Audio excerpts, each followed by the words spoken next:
Dear students, hope you are doing well in this pandemic.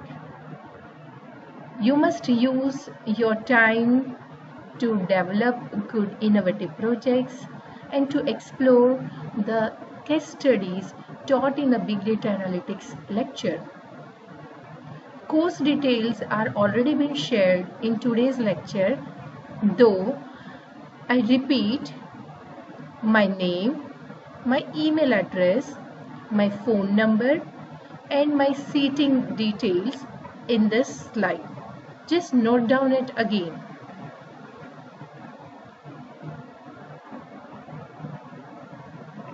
Today you learned course outcome, different course outcome related with the syllabus that I covered today. Which unit focus on which particular topic is also been discussed in today's lecture. Textbooks, e-books, reference books and course blogs and other reference material is also been discussed today in lecture, and all this material has been kept on LMS. Continuous evaluation breakup is also been covered today.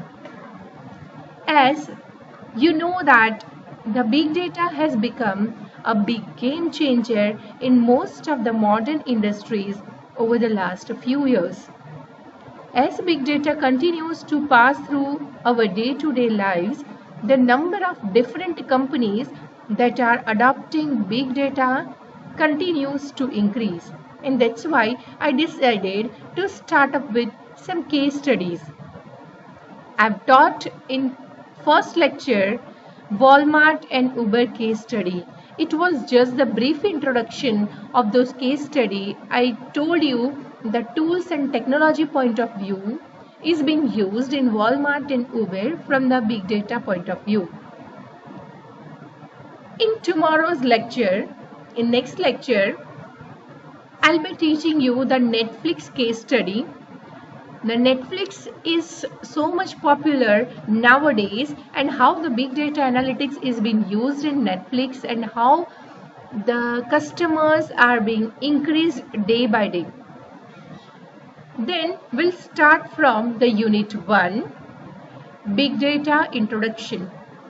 Introduction to the big data with different examples as well as the different authors or different resources definitions. I'll start. I'll also teach you the volume, variety and the veracity features of big data in the next lecture.